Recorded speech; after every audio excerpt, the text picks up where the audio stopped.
launch FanStream Sports. 3, 2, 1. Let's start. Hello, sports fans. Welcome to FanStream Sports. Nothing but pure sports. This is the JP Show. JP, it's so good to hear you back on the air. Stand by. Now, here's JP. All right, welcome into another edition of the JP Peterson Show, brought to you by the law offices of Christopher Palermo. You can reach him at palermopa.com. We got a great show for you today. Right off the bat, Sal Paolantonio, ESPN, joining us. David Samson from the Nothing Personal podcast will join us at 10:15. TJ Rives at 11:15. Bucs sideline guy. We're going to be talking all kinds of Brady stuff and Rays stuff, and a very interesting morning here. So let's get right to it and welcome in the great Sal Paolantonio from ESPN, fresh off covering the Bengals' big win. He'll be covering the Bengals in the Super Bowl. What's up, Sal Pal? How are you, my friend? Oh, I'm doing good. Yeah, I've been a real road warrior. I was in Tampa, Kansas City, Tampa. So been on the road for the last 3 weekends with the NFL playoffs and on my way to the Super Bowl at the back end of the weekend. Boy, oh boy, I tell you what, I'll by Kansas City. Oh my Lord. Terrible. And let's start right there, Sal Pal. That was in the playoffs. This is the greatest year of playoffs I think I can ever remember, game after game. But we'll also remember it for this collapse by the Kansas City Chiefs and frankly, Patrick Mahomes. Were you stunned at how poorly he played in that second half? Well, you have a big change in the guard going on in the NFL at the quarterback position. And, with Tom Brady retiring, Drew Brees retiring, Ben Roethlisberger retiring, who knows what's going on with Aaron Rodgers? Russell Wilson wants out, and Sean Watson wants out. I mean, it is an amazing transformation at the position, and Joe Burrow has stepped right into the vacuum. And I think all it has to go to the Cincinnati Bengals, both offensively and defensively. I covered both their games against the Chiefs this year at Paul Brown Stadium on January 2nd, JP, when they clinched the division and made the playoffs. And in that game, they came back from 3 14-point deficits. And on Sunday, they came back from 21-3, 18 points down. And they did it with a combination of things. Number one, I mean, they really changed their game plan in terms of going after Patrick Mahomes with fewer rushers and flooding the secondary with as many bodies as they could. And then on offense, Joe Burrow, I can understand why Steve Spagnuolo said Joe Burrow may be the next Tom Brady, because Burrow has the answers to the tests. Yes. He knows what to do in every situation, every contingency. He knows what to do. He's very situationally aware. Even when he was escaping the pocket both times that Chris Jones, the defensive end for the Chiefs, had him in his clutches, he escaped and knew exactly what to do and where to go with the football and how to react. So I think he is a lot like a young Tom Brady in that he does know what to do with the football in all circumstances. Yeah, it was going to be one of the topics of conversation this morning. We could dive right into it. You covered every one of Brady's Super Bowls. Nobody's covered them more than you. And now you're watching the maturation of this young man. And there's always something we say about these guys, right? That he has the it factor. Can you explain in mere mortal words what the it factor is that Burrow and Brady have? And situational awareness, I think, was a great phrasing that you used right there. Yeah, I would say situational awareness is definitely number one. Any athlete who reaches the highest possible level, you see it in tennis with the great tennis players. They know what shot to make in every situation. That comes through reps, comes through practice, obviously accountability, but presence of mind, where you are. Bill Bradley wrote a very famous book with John McPhee called "A Sense of Where You Are on the Court." In the mid-'60s, Bill Bradley, the former Knicks forward, who went to Princeton and was a United States Senator and ran for president in 1992. A sense of where you are is so important in athletics, but especially when you're playing in these critical matchups in the postseason where everybody has a sense of where they are and what to do. And if you can rise to the level of outperforming these top-level athletes in those situations, like Joe Burrow, like Tom Brady, you can deliver the championships. That, the one thing that everybody is looking for is somebody who can do that. So now what happens with the Bucs at the quarterback position? You have a defense. You have a defensive coordinator who's championship level. You have a defense that's championship level. You certainly have an offensive line that's championship level. Yeah. You get Godwin back. You get receivers. Who knows what's going to happen with Gronk? But, I mean, there are 2 straight years of making the playoffs, won the division last year. I just think you got to find somebody who you can plug in and play, JP. You got to find somebody who can plug in and play. Well, I do have it on a couple of very good sources that Gronk is done. He's not going to play again. He's moving on to some other things. So they're going to have to fill that tight end role. But I agree with you. This is a roster that's too good. As Jason Light said last night on his conference call, he's got 7 of 9 Pro Bowlers under contract, and he's very confident he can get the other ones too.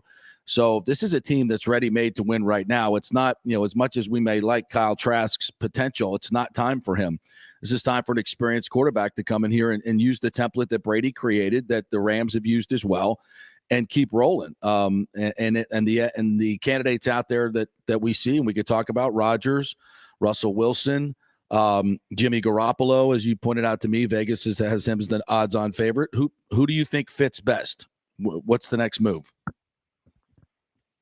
Yeah, I mean, you named a bunch of different players that have the possibility of fitting next. But here's, I think Jason Light has got it right. First of all, you have one of the best quarterback coaching situations there that you could possibly have in terms of Bruce Arians. He has written the book, literally. You have Clyde Christensen and Tom Moore, 2 guys who are veteran coaches who know offensive football. So those guys are going to – I don't know what's going to happen with Byron Leftwich. I think he should be a head coach somewhere. I don't know why it hasn't happened for him. But certainly he's still in the running in Jacksonville. And I would think that if I were the New Orleans Saints, I would hire Byron Leftwich. But that's just me. Yeah. I think Byron Leftwich and Todd Bowles should be head coaches somewhere this year. But if you manage to keep both of them, JP, that's pretty good. Yeah. Because now you have a championship level coaching staff. My first pick would be Jimmy Garoppolo. Okay. I think that you need somebody in there who's accurate with the football, who can be coached up, who's a good teammate, and who's young enough. So that would be my first candidate.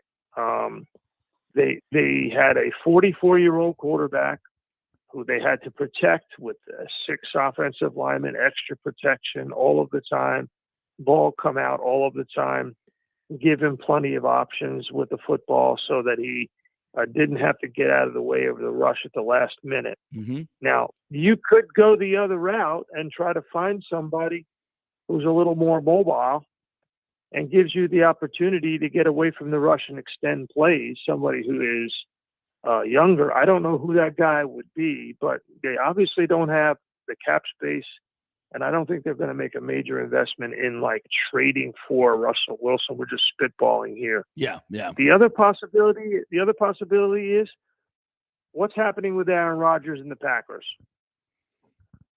That to me is a wild card. His cap. If I'm Aaron Rodgers, go ahead. Well, yeah. Here's the thing I know about the Glazers. 2 things. 3 things. They're super smart at what they do. They're great businessmen. Number 2, they like to take big risks. Gruden, Brady, and deliver championship football to their fan base. And they don't like seeing an empty stadium. They don't like seeing empty seats in that stadium. And they're not afraid to take risks. And if Aaron Rodgers is available, the Glazers are going to figure out a way to get him there. Believe me, I know those brothers and that family. Have covered them since they bought the team. have watched them go in big all the time. They like to go in big. Everything that they do. But his is it 46 million, that cap figure, as opposed to Russell Wilson, I think is around 25. David Carr around 20 or 19 and change if he falls out of favor there with the new coaching staff. And I kind of feel like somebody's going to have to take on Aaron Rodgers if he wants to get out of it. I mean, I get it. You know, you absolutely have to have Kyle Jensen on the football team. Yep. He's a leader. Yep. He's a tough guy. There's nobody right now. He may be the best young center in football. Made Pro Bowl, made All Pro. This is a guy you gotta have. You gotta make sure that you're getting Chris Godwin healthy. Yep. You gotta make sure that you're making that you're getting your tackle healthy. Tristan Wirfs, he's got to be healthy. Yep. Whatever's got to happen, and then you if you bring in a quarterback who can take you over the top like Brady, you can get right back to the postseason. Yeah. I think that's the route they're going. I don't think they're handing this off to Kyle Trask. I don't think they're ready to rebuild. I don't think, and certainly Arians wants no part of that. Sal Paolantonio joining us here. I gotta ask you about the Brady situation, and I was a little surprised that he called it quits. I don't think you were, but him a lot better than anybody else. There continues to be these rumors out there. Seth Wickersham said it the other day. That it was tougher in the building this year than people know. Levante David used this term turmoil. I haven't got any solid reporting on this. We can't get in the locker room anymore to develop relationships with players. It's tough, but there's a consistent theme here, and I wonder how much that played in him retiring, if at all, or it was just specifically about his family. What do you think, JP? The guy went through Spygate, Deflategate. Okay, you talk about turmoil and distractions. Yeah, there have been so many distractions dumped in his lap in New England that he overcame. There's no way at all that Tom Brady was distracted by anything. I'm telling you right now. The guy's got an ironclad will, and he can overcome everything. I covered that court case for weeks in Manhattan. Comes back, goes to the Super Bowl. Come on. We're talking about a guy who went through I'm two not of the biggest saying he was scandals distracted. I'm just saying at 44 years old, he doesn't want to deal with the BS anymore. I don't think it had anything to do with his decision to retire. Okay. I think it all had to do with the fact that Giselle, his wife, and Ben and Vivian and Jack, his three children, just got tired of seeing him get hit. Yeah. And I think they just said, Dad, you got 7, and we need you. What more do you got to prove? And he said that in his podcast last week. And as for turmoil with the Bucks, they were 13-4. Yeah.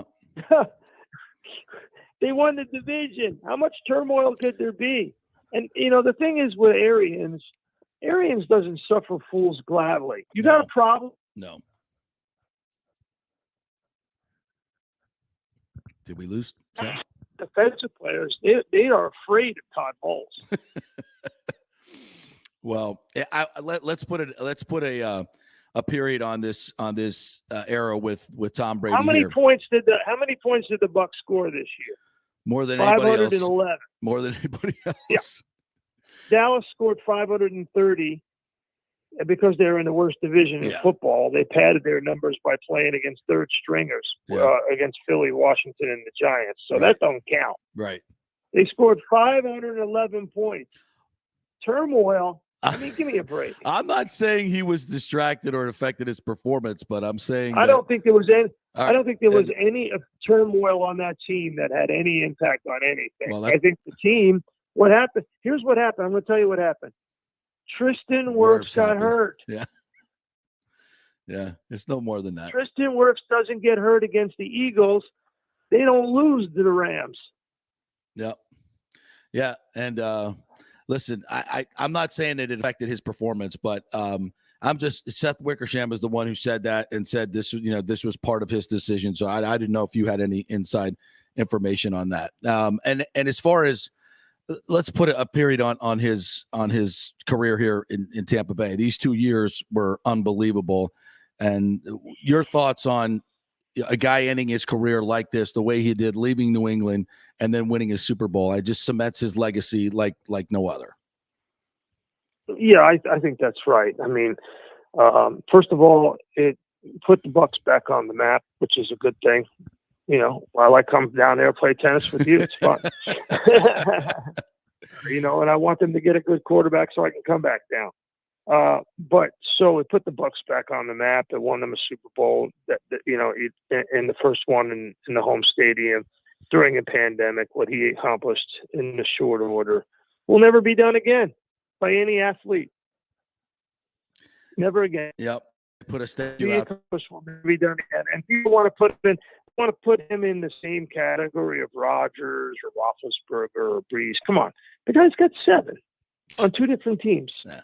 I mean, he will go down, in my view, as the greatest professional athlete in American history. I think that puts a good period on it right there. Hey, Sal Pal, enjoy the Super Bowl. I'll be out there Wednesday, Thursday, Friday, so hopefully we'll cross paths. Come on over. We'll be doing our thing in Radio Row, so let's catch up and have a frosty one in L.A., my friend. Be good. Yeah, thanks so much for having me on the show all year long, and I hope to catch up with you in L.A. Absolutely. Thanks, Sal Pal. Appreciate it, my friend. Best in the business. Sal Paolantonio right there. All right, quick break. When we come back, David Sampson's going to join us. Has a great podcast, MLB expert. I cannot wait to have this conversation with him. He is an expert on all things MLB. We'll catch up on the draft, the stadium situations, with one of the most entertaining speakers in the game. David Sampson joins us next. Stay with us.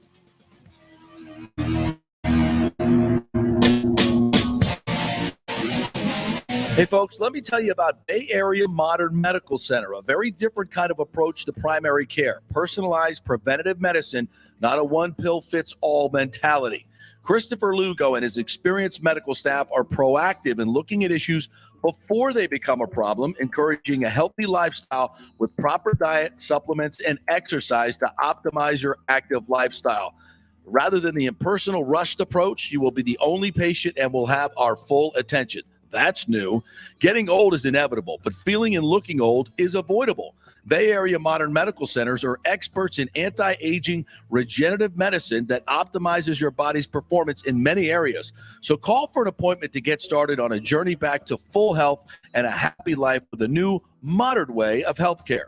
Call 844-977-3477 or go to BAMMC.com. That's 844-977-3477 or BAMMC.com. JP here for my friend, attorney Christopher Palermo. If you are having issues with a claim on your homeowner's insurance from a sinkhole, storm damage, water intrusion, defective stucco, and construction defects, or any other issue, Christopher is your man. These big insurance companies didn't get rich paying out what you deserve. Chris founded his practice in 2009 with a passion to help all Floridians with disputes where they were forced to take on the powerful and needed a champion in their corner. Chris wants to make sure you will receive the most aggressive and compassionate representations. He has recovered millions in settlements on behalf of his clients facing defective stucco damage.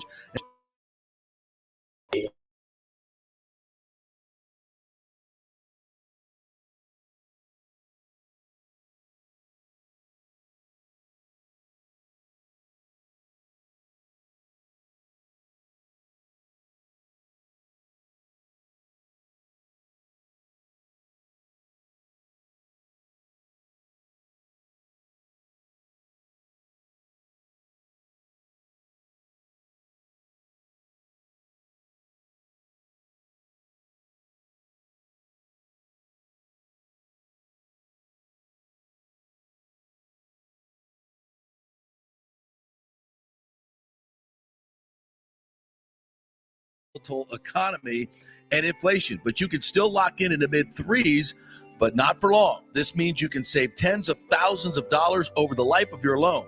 Now, Scott is an independent broker, so he can shop your mortgage around for the best rates, and he will pay for your appraisal if you mention you heard it here on the JP Show. That's a $500 to $700 value. Scott does not charge the huge upfront fees like the big banks do. In this uncertain economy and political climate, better to have cash in hand now. So call Scott at 813-294-7595 or email him at scott@amstampa.com. Coming back at you. Now, more with JP on FanStream Sports. Only just begun. All right, welcome back to the JP Peterson Show, brought to you by the law offices of Christopher Palermo. All right, great to chat with Sal Pal, and now even we're so excited to have David Sampson on, joining us right now, the former president of the Miami Marlins and the host of the great podcast, The Outspoken and Unfiltered David Sampson joins us now. David, how are you? Thanks so much for joining us. You're very welcome. How are you? We are great. We're great. We're all been embroiled in this Rays Stadium thing for so long, and I know you have great information on this. You're one of the most learned folks in the industry, having been president of the Miami Marlins, EVP of the Montreal Expos, and I love your takes on Stu Sternberg and the Rays. Many of the things we've said before, so a lot of fans have been waiting to hear from you on this issue. First and foremost, let's talk about the Sister City scheme and how that never had a chance, and why you think the Rays went about it the way they did. Well, when you have to get a new ballpark, you have to get public money. And in order to get public money, you have to convince the government officials that they want baseball and that it's part of their job to keep baseball, and that to have a world-class community in a world-class city, you have to have professional sports. And that's a process that takes years. It's not helped when there are deals on the other side of the state that were so wildly unpopular. And of course, I'm talking about the deal that I was a part of with Marlins Park in Miami. But Stu Sternberg has known from the minute he took over that franchise from Vince Namoli that he could not be in St. Petersburg playing in the Thunderdome. That's right. And so he started this journey. And my question for Stu has always been, to what end are you doing this? Are you trying to stay in Tampa? Are you trying to stay in St. Pete? What is your goal? And unless you know what your own finish line is, it's very hard to get there. What do you think his goal is, and how always has been? I personally think his goal was to have the team outside of Tampa, thinking that market would not work. And he may not be wrong. Florida has proven to be very difficult for baseball. It sounds like great markets because spring training is so successful and there's so many people living in Florida. But as I know from my 16 years with the Marlins, the majority of people are not during the summer. All the corporate base in Miami is not as terrific as very many other even smaller markets around baseball. So selling tickets and selling sponsorships is difficult. Mm-hmm. But the Rays have an advantage that we didn't have. They've got the best front office in baseball, and they've had that from the beginning. Stu Sternberg has been the best on-field owner of any owner in baseball since he took over. There is no question in my mind. There's not even a close second. He has done more with fewer dollars, gotten more wins dollar than anybody. I say anecdotally, but I guarantee you I'm right. Yes. And the reason is that he's not emotional about his players. He's not emotional about the names on the back of the jersey. He's emotional about the W's in the victory column, of course, in complete opposition to the owner of the Dolphins. And so what Stu decided long ago is that he was going to run a team that would win as much as possible, but he was not going to do what was necessary to get a new ballpark because he did not want to make the financial investment that would be required, because he didn't think from a Wall Street standpoint that he would get a return on that investment.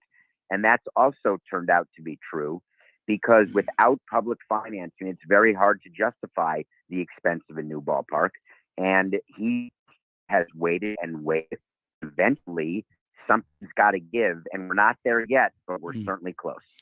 I would agree with that. And do you think the Sister City scheme was just a negotiating ploy? I mean, as I've told everybody on this on this show for 2.5 years since they came up with it, it had no chance. It was DOA. The Players Association was never, ever, ever going to go along with it. And as soon as they got to the table in the CBA, it came up, it would die. And that's exactly what I think happened. And I think you're on the same page with that. Well, the only difference is you said DOA, which I think stands for Dead on Arrival. Yes. And I would say that it never arrived anywhere. So this sister city idea is something that was concocted as a brilliant strategy for leverage, because my leverage when we were getting Marlins Park was relocation. Right. Was to say that our plan is to go to another city, and I negotiated with those cities, much like the Oakland A's are doing with Vegas. Mm-hmm. What Stu said is, I don't know that that's going to be as effective as actually coming up with a plan where Tampa will get a taste of Major League Baseball, but they'll be like the ugly stepchild where they only get half a year, only in the beginning of the year. And then we're going to go to another city that lost baseball, that really wants it back, that can't support it full time. So we'll go half time everywhere. The equivalent is when you've got an asset, and which like a baseball team, and you say to yourself, we can't survive someplace 100% of the time. So let's go to places that are not good for baseball, but only go there half the time. So let's take two markets that can't support baseball and have them each support it. But the reason they'll be able to do it is they only have to do it half the time. It is preposterous. They can get two stadiums built. That you can get two naming rights deals, two TV deals, two sets of salespeople, because you cannot get people to work in Tampa half the year and then move to Canada for half the year. Visas just wouldn't allow it. So you need two full staffs. It just made no sense. But Stu continued to double down and double down. And then he went crazy when he said, this is the only way to keep baseball in Tampa. Don't ever say something that you know for a fact is not true. Right. Because if Tampa comes up with a financing plan and you're not allowed to relocate and you don't want to sell, then that team will stay in Tampa, and then you look like a liar. Exactly. So that's where it started to go off the rails. David Sampson joining us here from the Nothing Personal podcast is a must listen. You guys got to follow it and subscribe. At that end, explain to folks why the Rays are moving. This is a market that Major League Baseball does not want to leave. It's the 11th largest market, maybe in the top 10 in the next couple of years. And these other that people talk about, Nashville and Vegas and all these, the other owners are not going to let him go there and take up what would be an expansion city where they can get $1 billion, $1.5 billion in expansion fees and split that money. And besides, I don't think Stu's up for a $500 million relocation fee. He's not going anywhere. This team is not going anywhere. And I think Tampa's going to step up, give them half for the stadium, and they should get the deal done. Talk about the relocation aspect. Yeah, so you've got a choice. You are trying to get a new ballpark. Okay? You have no place to play. And it should be noted that when you buy a Major League Baseball team, you sign an agreement with Major League Baseball as a franchisee, which is what all teams are. And one of the responsibilities you have is you must have a place to play. And it has to be a Major League quality facility. So in other words, in baseball, you sign an agreement that in Arizona, the Coyotes did not sign, or else they would not even be pondering playing in that college rink where they're thinking of playing in Arizona with the capacity of 5,000 people. So if you don't have a place to play, you can lose your franchise. So the lease runs out in 2027. So in 2028, Sternberg has to be somewhere. And that's why he started, and it didn't matter when he started 5 years ago, 7 years ago, 10 years ago, because it wasn't necessarily on the front burner, but now it is. Yep. And if you can't get a deal done and a building open in 28, you have two choices. You sign an extension for the Thunderdome, or I keep calling it the Thunderdome, by the way. It's now fine. Tropicana Field. I love it. That I grew up, that to me, it's always the Thunderdome. Yeah. When we would go there, totally detour side note, which you know I love doing on Nothing Personal. We, as a visiting team executive, we would get a box right sort of between home plate and third base to where we would watch the games. And it was decently high up. And when storms would roll through, and I was used to them living in Miami, the thunder and the sound of it was so startling that I would ask the players, do they hear it during the game and does it impact them? And normally players say they don't hear much that goes on during a game because they're so locked in. But in Tampa, in the Thunderdome, there were people who were scared of it. Like they thought the building was going to collapse sometimes. Yeah. That's how crazy the Thunderdome was. But in any case, if you don't get an extension with the Thunderdome, then you need to relocate. But to relocate, you have to get permission from the owners. Right. And then you have to pay what's called the relocation fee. And to pay a relocation fee, that is going to be an amount of money that Stu Sternberg is not going to be willing to pay because it will not financially make sense. Exactly. Because when you relocate, not only do you pay the fee, you still have to build the ballpark where you're relocating. That's right. And that deal to build the ballpark has to be done before you relocate. So the most likely scenario is a deal gets done in Tampa. The second most likely scenario is Stuart Sternberg sells the team to a local buyer like a Jeff Finnick, who gets a deal done in Tampa. Mm-hmm. And the third most likely other scenario is that he sells the team to someone who will move the team, who's willing to invest the $1 billion expansion fee that you referenced before, Right. because current owners are not going to give up that stream of revenue, especially post-COVID, that they can get from expansion. They're not going to give it up to allow one of their own to relocate. 100% agree with you. With a minute we have left, do you think eventually this is going to get done in Tampa? I do. I think this Ybor City situation is perfect for them. It's in the middle of the market. There'll be 2.4 million people within a 30-minute drive. By 2026, I think they're projecting when the stadium would be done. It seems like that everything is right here, an exploding market for it to get done, and MLB does not want to leave this market. I agree with you. I think the team stays in Tampa. I think the A's stay in Oakland, and I think Vegas, Nashville, Portland, San Antonio, Montreal, they will all be played against each other to pay the largest expansion fee when baseball expands to 32. And believe me, we've been working on expansion since 3 years before I got let go by the Marlins back in 2017. So that has been on the table, and the owners want that stream of revenue.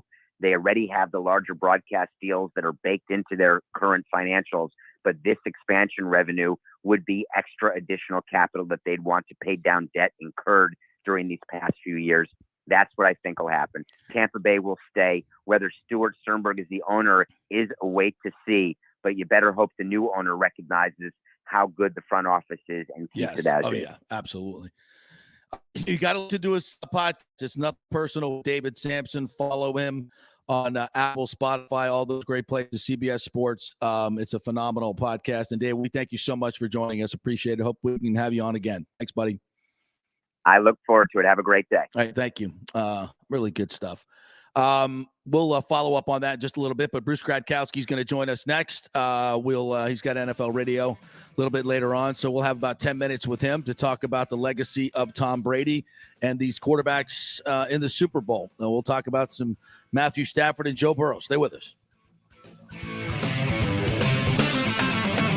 The PGA Tour's Valspar Championship is back in March in 2022, March 14th through the 20th, right in the middle of the best weather of the year and the last stop on the Florida Swing. The Valspar has become one of the must-do events on the Tampa Bay sports and social calendar, so get your best tickets before they sell out.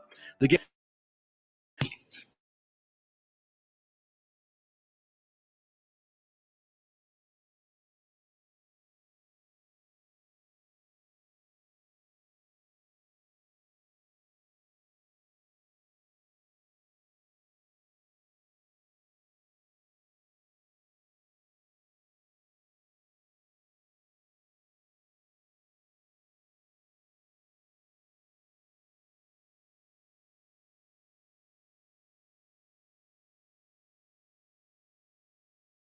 Oh, wait, that's ValsparChampionship.com. Getting old is inevitable, but feeling and looking old is avoidable.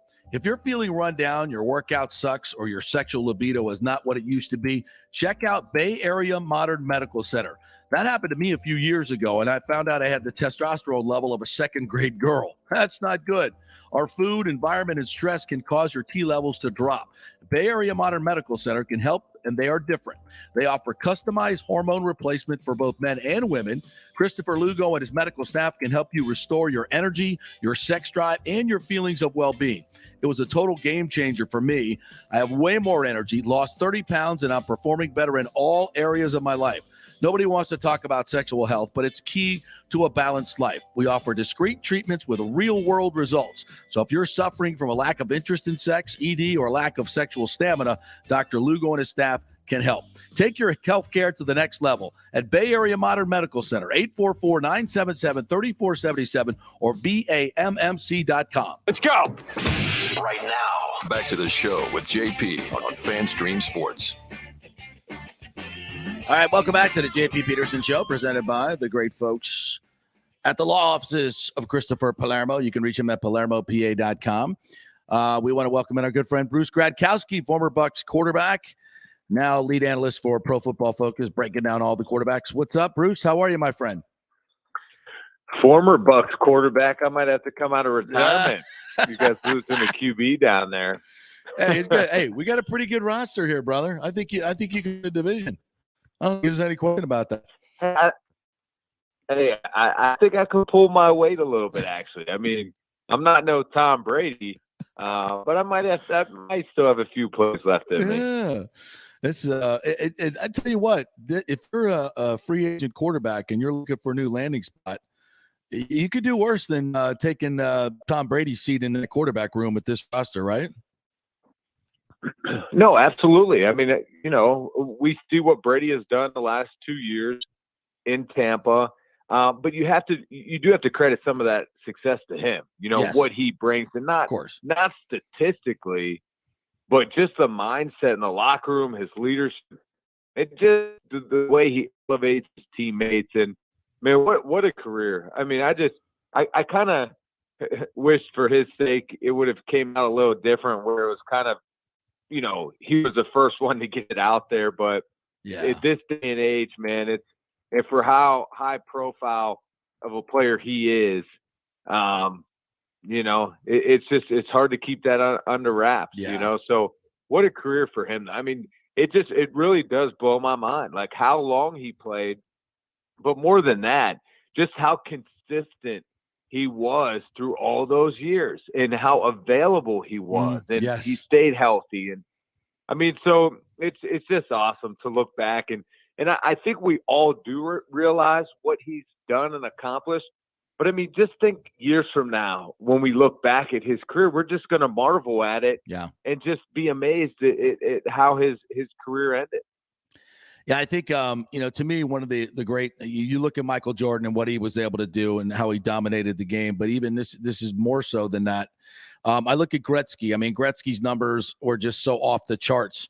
Even 20 years later, after his retirement, you look back and go, how the hell did he do that? And I think we're going to say the same thing about Brady. I mean, nobody's going to come close to what he was able to accomplish on so many levels. I don't think anybody will ever be able to have the longevity that he has, even with modern science, because the game is changing. Quarterbacks are not going to be sitting in the pocket anymore like he did for most of his career. So I don't think anybody will approach his records. Agreed? Yeah. No, absolutely. I mean, and he's right up there with all the greats. Yeah. If not one of the greatest of all time in sports. I mean, the championships, the wins, the just records, and just, honestly, at the end of the day, it's how you elevate the players, your teammates around you. Mm-hmm. And we're seeing it right now through the playoffs with what Joe Burrow's doing in Cincinnati. I mean, it's so fun to watch. And when you find that guy, it's just different. I said this yesterday on the show that, football is the ultimate physical game, right? I mean, it has the greatest athletes in the world, the biggest, the strongest, the fastest, the guys that can jump the highest. And the guy that is going to be regarded as the greatest football player of all time was an average athlete at best. He did it from the shoulders up in so many ways. Is that a fair characterization of Brady? Yeah, no, I think so. I mean, just how smart of a player he is. He'll win football games from the neck up. But just, it's crazy because as guys, quarterbacks coming out for the draft, or even high school guys, and you just look and it's hard to find players that have the mentality, have the work ethic, mm-hmm. have the talent, have the size. To have all those things, it's hard. And look at Brady. He's got the size. Yep. He has enough arm, mm-hmm. and he was still a 6th-round draft pick. Yeah. So for him to get passed up like that, It's not a perfect science and how to evaluate players, and you just never know. So, but what an amazing career. I think it goes to not only is just the cerebralness that played the game, it goes to preparation, right? Nobody prepared like him. And nobody elevated his teammates like he did. So it was these other things that aren't about 40-yard dash. It's how do you lead men? How do you prepare them? How do you show through example? This is how you have to prepare for a game. Everybody follow you. This amazing humility that this man had that would make people follow him. He was, to me, the ultimate leader. And when you see championship teams, they have these special people that just have that charisma, that humility, that combination of things that just makes everybody around them better. Was that his greatest attribute, you think? Well, I think, when you ask about how do you lead men, how do you get guys to follow, I think number one, you lead by example. Right. I mean, when you're setting the tone and you're able to lead by example, now others follow. And then when you want to hold guys accountable, you can, because that's what you're demanding of yourself. That's the time you're putting in. That's what why you're in there early. You stay late. You're watching all the film. You're watching what you eat. You work out the right way. I mean, because you're putting so much work in to be successful and help your team win, that you're going to demand the guy next to you does it, because that's what you're doing. Right. And and you have the confidence to hold them accountable because you're putting in the work. Mm-hmm. I feel like, any place I've been in my career, and, I've been to teams 2 years, boom, another team 2 years, another team 2 years. And it's hard to go from team to team because you have to do it all over again. You have to build the trust. You have to build those relationships in the locker room. And the first way you do it is you got to lead by example. No one wants you coming in the locker room, hey, yelling and screaming at what they have to do or supposed to do. No, you have to lead by example, and then the rest follows. And I think Brady's just been a great example of that, and just how he's gone from New England to Tampa and already won a Super Bowl in 2 years. It's crazy. And Bruce Gradkowski joining us here. Bruce, do you think why do you think he quit now at the top of his game? Do you think it was just all family related? I mean, that's what he said. I tend to believe him. It's just hard to do it the way he does it, right? I mean, I think he could, if he prepared like so many other people, and it was, not as intense, he would probably still play. But he knew that he has to be all in, or you got to get out, right? Yeah, no, for sure. And I think too, and you have to give Brady credit. I mean, because honestly, this is probably the only privacy he had was he knew himself when it was coming down to the end. And whether or not it was right, what he threw out there about playing to how old, now everyone else has that number 9. So he kind of slipped one past them. He had everyone looking to the future, and he knew when he was going to walk away, because he didn't want that Derek Jeter tour. Right. He didn't want the farewell tour. And also the other thing, when we saw Peyton Manning, Phillip Rivers, Ben Roethlisberger, I mean, Eli Manning, we saw those guys coming toward the end. It was in a poor season, not playing the greatest. Right. Word comes out halfway or 3/4 of the way through a season that they're going to, retire at the end of the year. So then everyone backs off about their play and just kind of, marvels in what they've done in their career. And I don't think Brady wanted that. I think he wanted to go off feeling still pretty good, and that it's honestly hard to do that because you still think I know you can play. Playing myself, because I don't know if I would have been able to walk away from the game if I felt healthy. My shoulder was done on me, and that was like a way for me to be like, I really just can't do it. I can't throw. I mean, my shoulder's beat up. I've had how many surgeries and so forth, and that's when you kind of just knew. So for him to be able to walk away on his time and the JP's in, you give him a lot of credit. All right, Bruce, last question for you. Handicap the Super Bowl for me with these two quarterbacks. I mean, what Joe Burrow's done is just amazing. And what Matthew Stafford done has stepped up in big moments. When maybe some of us thought he wasn't good enough to do that. He's answered the bell. What are your thoughts on this matchup? Yeah.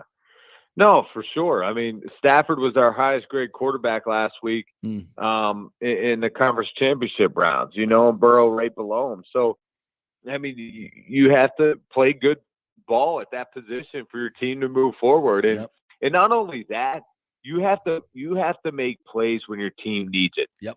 I was at a basketball game last night with, my family, my son, and one of his friends. And, the game, it was a 2-point game, a minute or two left. And I just was telling them, I said, hey, guys, the difference between good players and great players right now when your team needs it, you have to play, whether it's steal, whether it's shot, whatever it is, you have to make the play.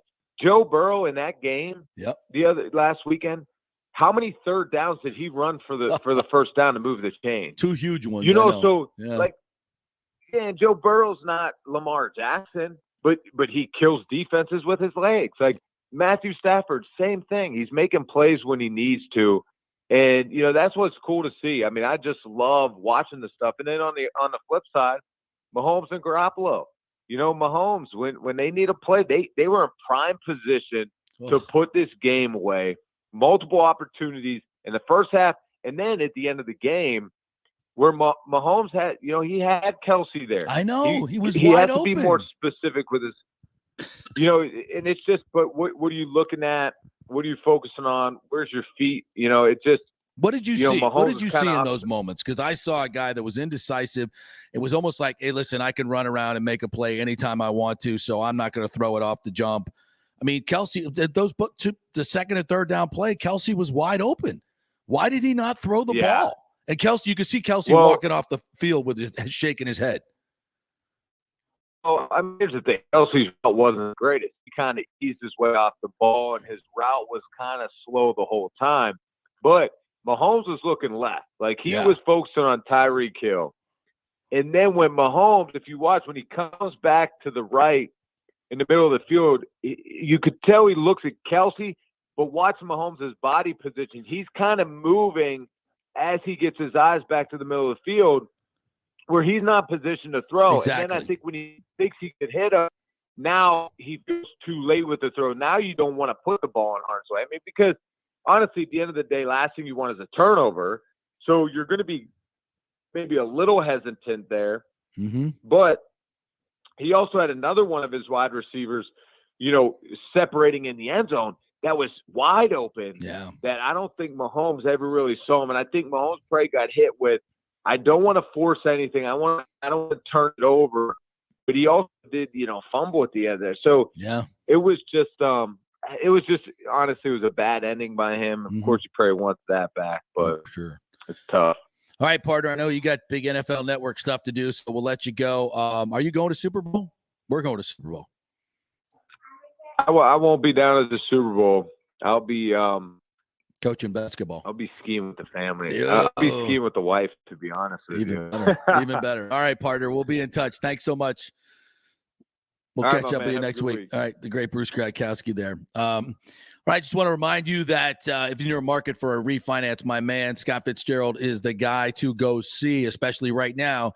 He told us last week that the rates for refinancing in new homes are going to get into the 5s very, very quickly. They're still in the mid-3s, but you got to lock in right now. Send him an email, scott@amstampa.com, and lock in your rate right now. He will work with dozens and dozens of companies to find you the best rate. If you call a big bank or a mortgage on your phone, you're dealing with one company. Don't do that. Go with a broker like Scott, who's going to put your loan out there for bid and use that competition to get you the best rate. He also has the lowest upfront fees and doesn't charge you those big fees the big banks do to build those big places. He's a broker, and he will also pay for your appraisal if you mention this show. That's a $500 to $700 value right there. So it's literally no risk to find out what your options are, how much money you can get out of your house, and what your financial options are. You need to do it in this uncertain time. So just email him, Scott@AMS Tampa. He's done over 3,000 loans here locally. A lot of coaches and players work with him. He's done 3 of my loans. He's the best in the business. So give Scott Fitzgerald a call or just contact him by email, scott@amstampa.com. All right, quick break. When we come back, Brian Flores has sued the NFL for discriminatory hiring practices. This is a bombshell story. We'll get into some of the details and kind of react to some of the stuff we've heard from our three great guests as well. Stay with us.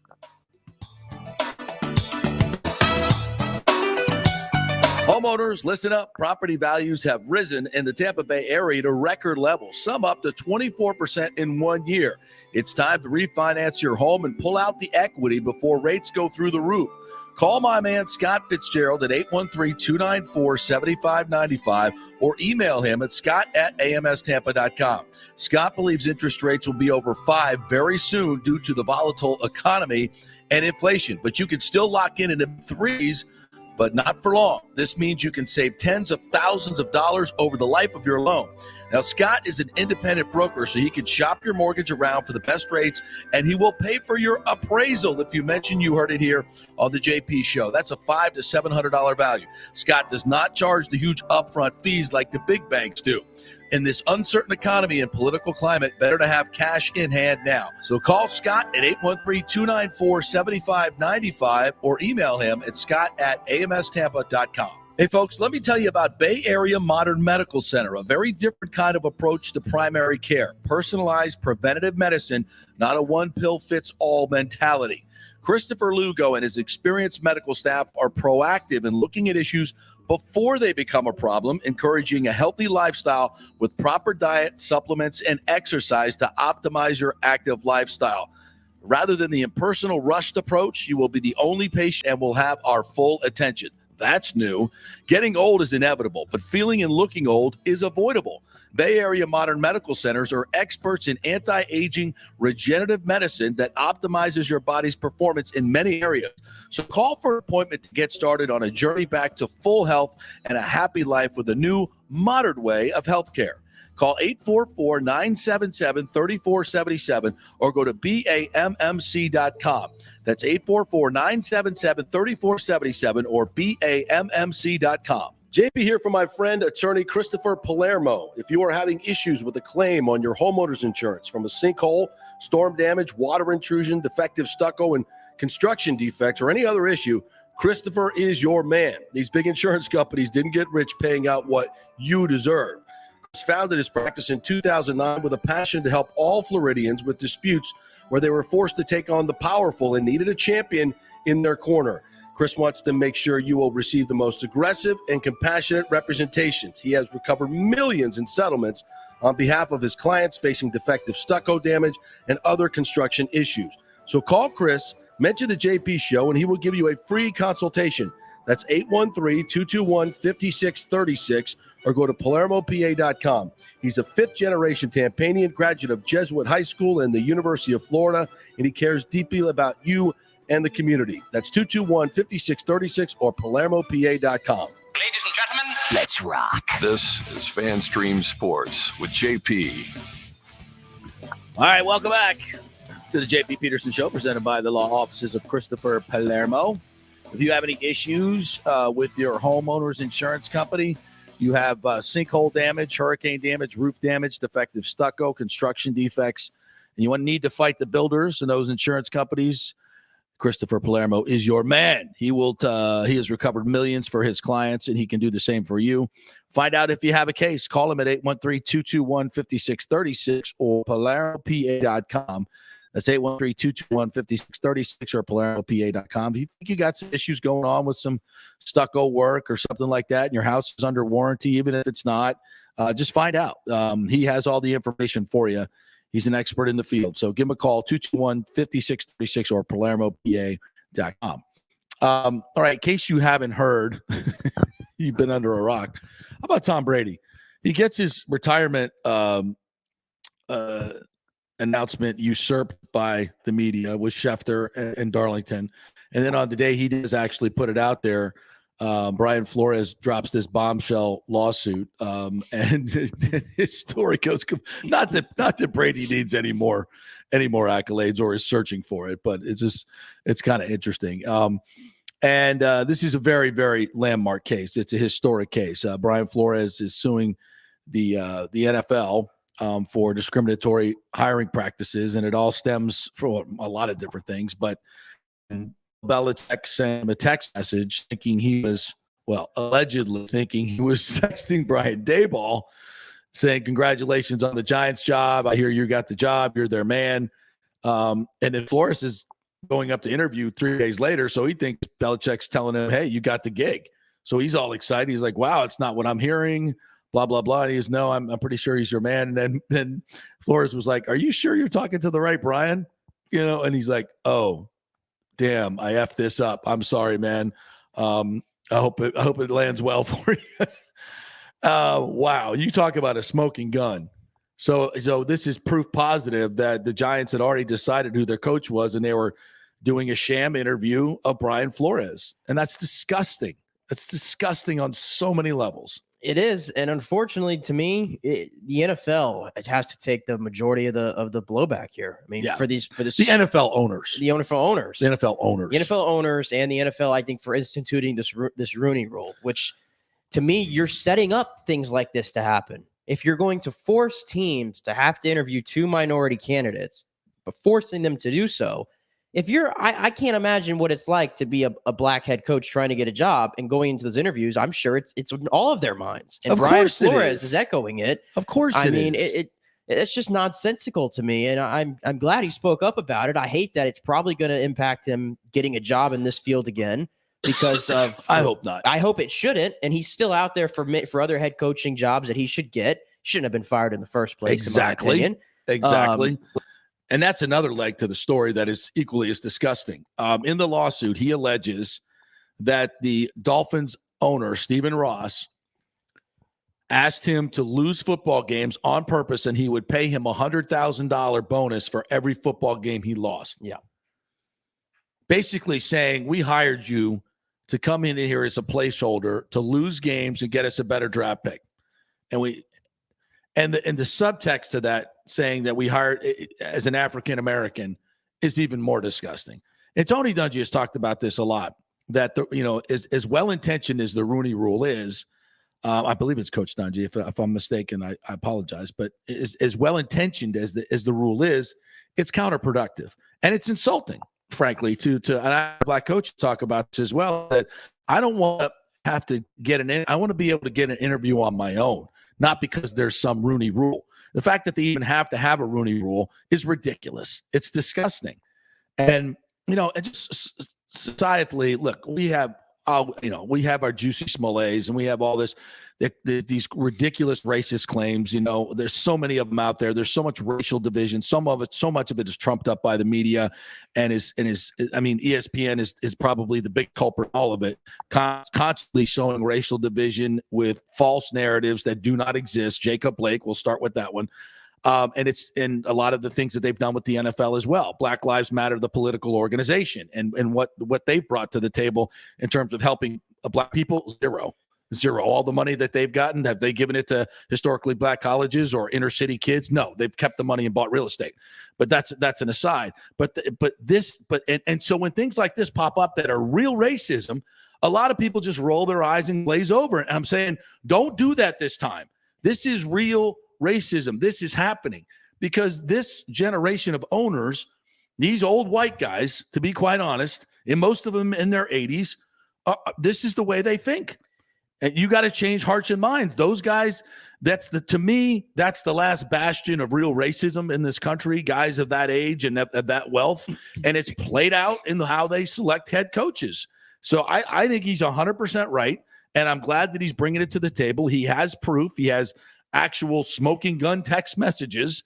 And so, I don't know what the end game is here for him, because it may not end well, because I don't know how you can hire a guy who's suing you, but some way the NFL needs to figure that out. Well, the NFL's already sent their position in. They put that statement out yesterday, which is ridiculous, saying that there's no merit in these claims. Oh my God. I mean, how do you they put that statement out about an hour after? How do you come an hour after the conclusion there's no merit in these claims? And all these other teams are covering for their asses right now. It's ridiculous. This is what the NFL does, though. All this stuff that they did last year after George Floyd and everything, They didn't mean that with any goodwill. No. You can't put a Band-Aid on racism. Virtue signaling, in which 90% of this stuff is. You can't put a Band-Aid on racism and issues. You can't just put in racism in the back of the end zone and on the back of every and then helmet. never hire any black coaches. You can't do that and just say, okay, we did our part. It's all going to change. That did nothing. Okay, that's nothing. And exactly. It's nothing. And I don't know why they freaking do it. And I don't think anybody took that serious to begin with. A lot of people did. Oh, we're doing something. No, you're not. There's nothing there. The NFL just refuses to go after these issues head on. And it's because they're covering for the owners. Because I think there is so much truth of what Brian Flores said is actually happening. And we've suspected it. Yeah. And we finally have somebody who's coming out. And I'm sure you're going to see more speak out about it. Well, and to me, this is a microcosm of a lot that happens in society. So much of, some of these things well-intended, welfare and some of these other things that are well-intended. But if you're helping people through educational systems, especially inner city African Americans, where you're just passing them through grade by grade by grade, but not actually taking the money, the tons of money that you're getting and investing in their education. You're just moving them on. And they're getting to high school level and they can't even read. Well, you think, you're helping them by not failing them. No, you're not. No, you're not. And there's so many of these policies that are well-intended, mostly led by white liberals. And they know exactly what they're doing. They're controlling people by not educating inner city, whether it be black, white, Latino, whatever. All these rules that are, quote, well-intended sometimes are not well-intended. They appear to be, but they're not. Like covering up the real racism with these stupid-ass slogans that you're putting out here that do nothing. Do something about it. Actually hire some of these well-qualified black coaches. And the bottom line is a lot of these old white guys aren't comfortable handing over their billion-dollar business to a black guy.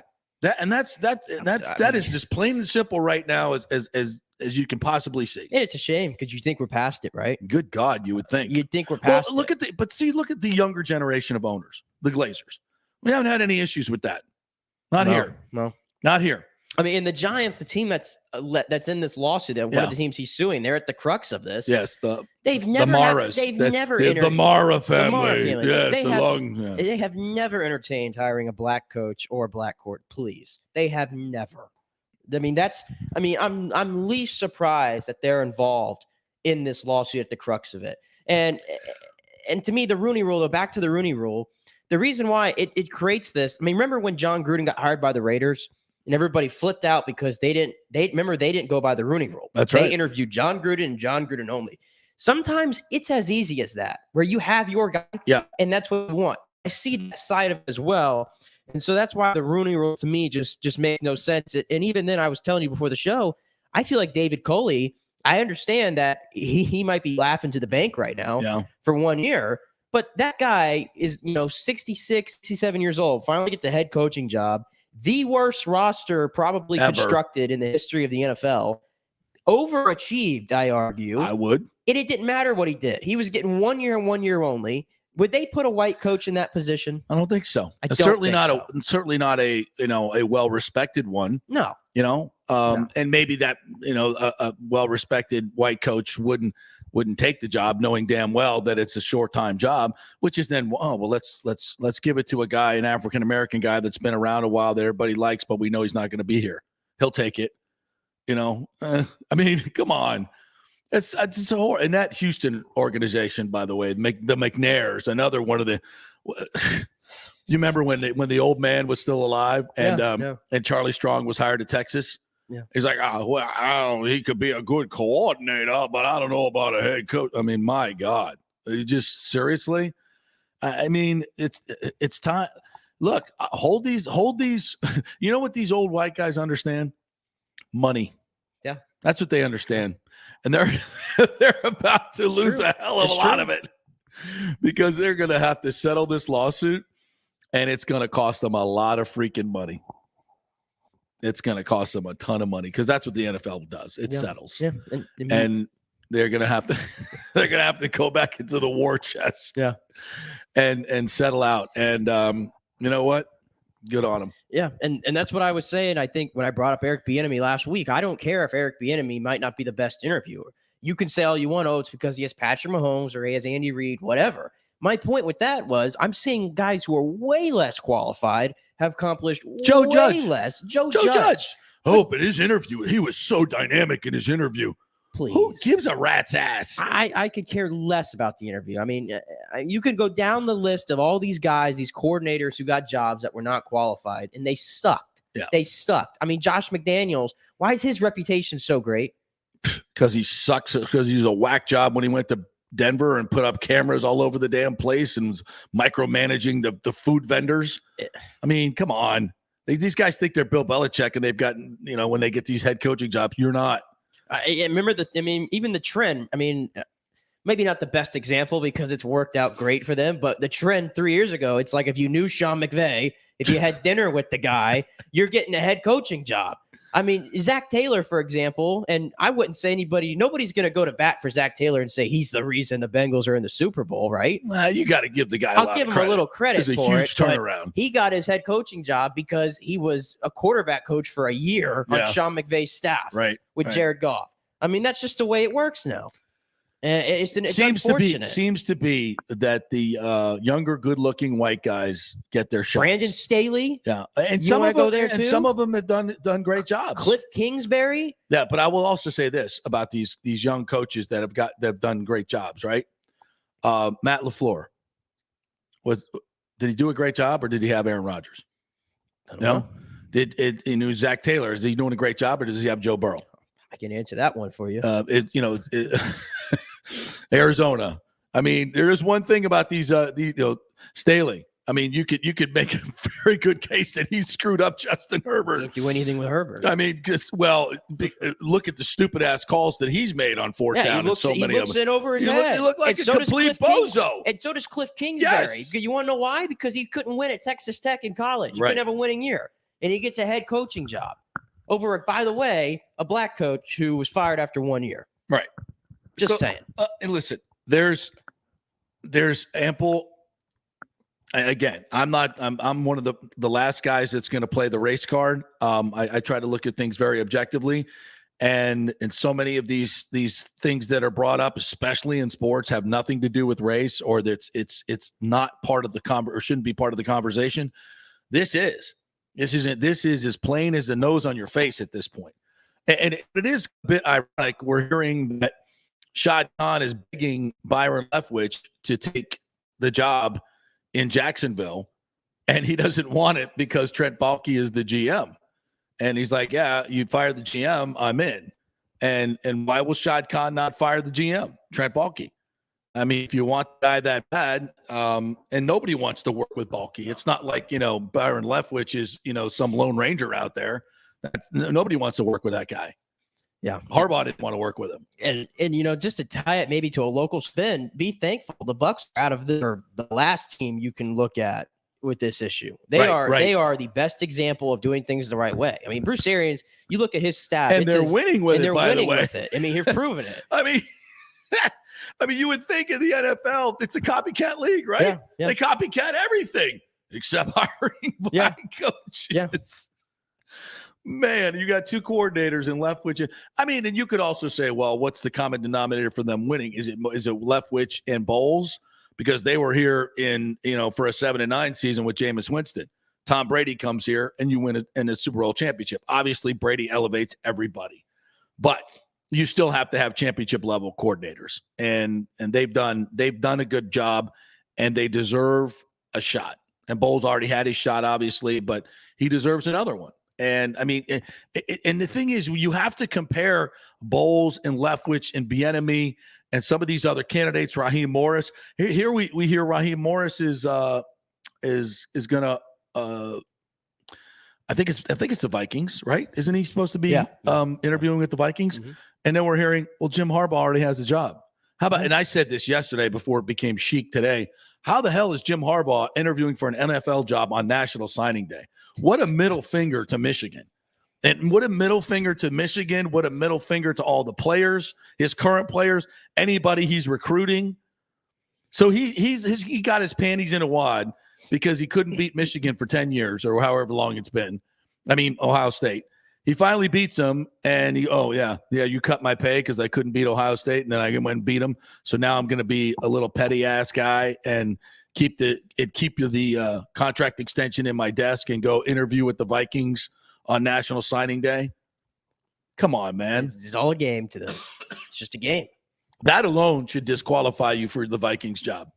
Yeah. Like if I'm a Vikings player, I'd be looking at you going, what kind of loyalty do you have to anybody or anything?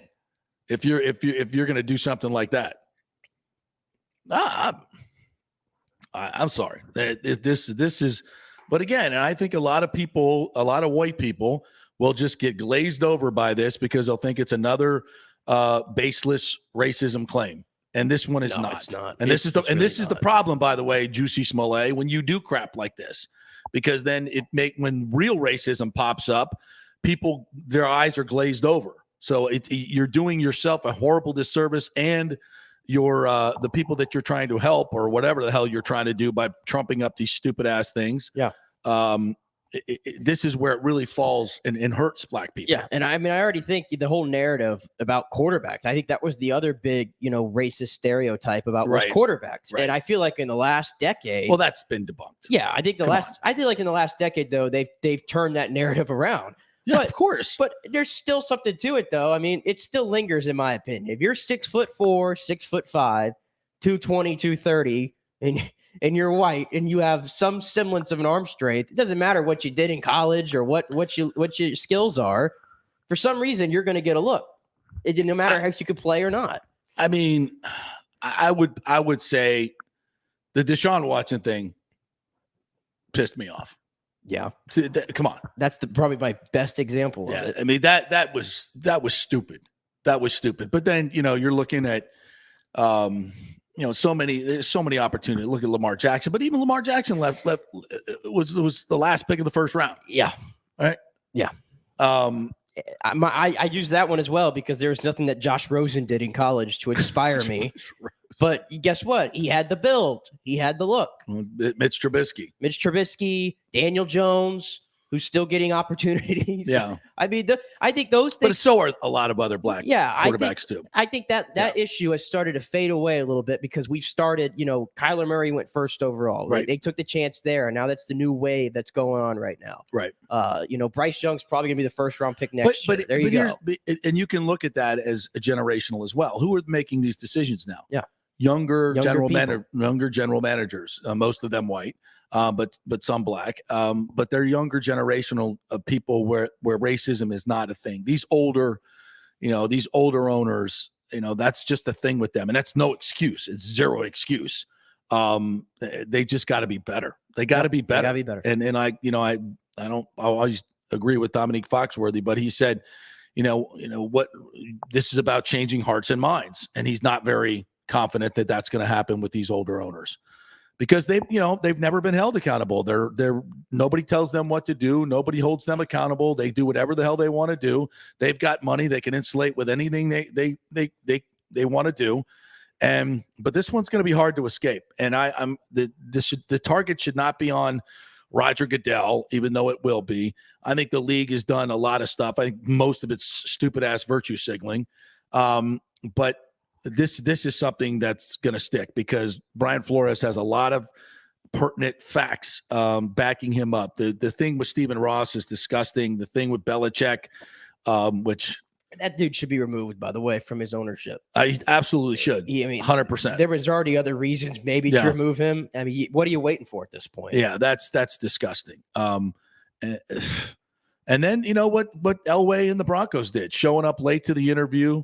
And drunk. What's crazy didn't take it seriously. What's crazy is I don't know if these claims are true, but I just feel like knowing the way that John Elway was in that position, it just seems so plausible, does it not? I mean, there's lots of rumors about the way he handles himself. Exactly. And I think he's cleaned up his act recently, but there's been long-standing rumors of that. That when hearing that story does not shock anybody. No, let's just put it that way. Does not. So, all right, we'll take a break. When we come back, TJ Rives going to join us, Bucs sideline guy. We're going to talk about Tom Brady, his era here in Tampa Bay. Should he be in the Ring of Honor? build a statue. I say all that stuff. And what's next for the Buccaneers at quarterback? Stay with us.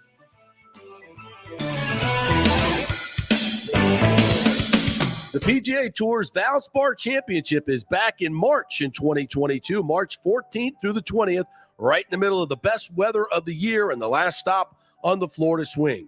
The Valspar has become one of the must-do events on the Tampa Bay sports and social calendar, so get your best tickets before they sell out. The game's biggest stars love the Copperhead course at Innisbrook. Last year, we saw Dustin Johnson, Justin Thomas, Jordan Spieth wow the crowds, and another star-studded field is expected again this year. Sam Burns took the title and will defend again at the Copperhead. This will be a full tournament with the return of Valspar Live, our free Saturday concert featuring Chris Young and Big and Rich, and other amenities including Chameleon Cove, the Hooters Owl's Nest, the Publix Chill Lounge, and other hospitality venues. Go to ValsparChampionship.com for tickets. The best premium hospitality areas will sell out, so don't wait. That's ValsparChampionship.com. Well, it's never been more important to support each other and support local businesses like Italiano Insurance that has been around for over 60 years, serving our community with great customer service and also giving back to our locals in need. Their Metropolitan Ministries Holiday Food Drive was another tremendous success this year. Why call a 1-800 number when you can call your trusted neighbors at Italiano Insurance who will save you money? In Boca Grande, 941-964-0400. That's 941-964-0400. Cryptocurrency is all.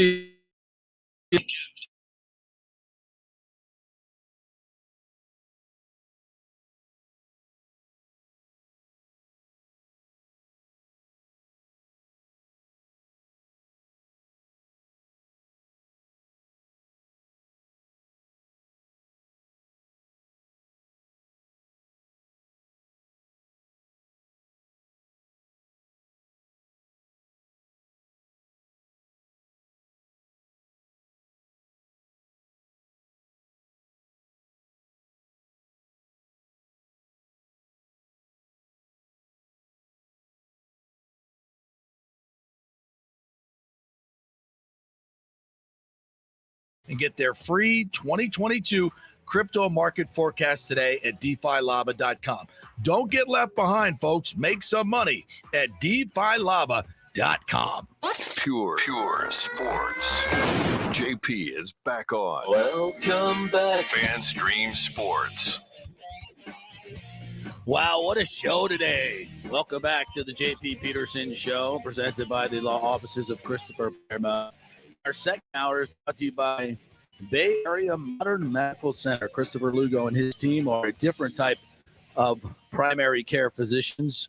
They will use modern medicine and use personalized preventative medicine and be proactive. And when you have issues, they're going to solve it with proper diet, supplements, exercise, and all things that will optimize your active lifestyle. So go to BAMMC.com and get more information. All right, let's welcome in our good friend TJ Rives as the star-studded cavalcade of guests continues here. My friend, how are you? You had Sal Pal, David Samson, Bruce Gradkowski, and now you. What a lineup. I mean, come on now. Where are you going to get a better podcast than this, huh? I do not know if I belong in a star-studded category, but I thank you for the compliment nonetheless. You 100% do. So, my friend, the Tom Brady era is over. Is this just kind of like why do you follow this? Right. It's kind of hard, but, the show must go on. But I think as a sideline guy, you got to be sitting here going, it sucks that it's over, but man, what a ride that was, right? Oh yeah, there is no doubt that it is both.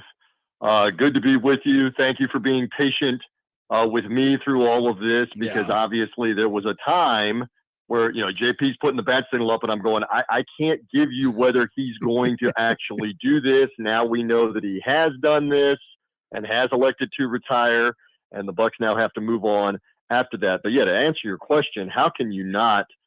I believe you have to look at this as the two greatest seasons in the franchise's history.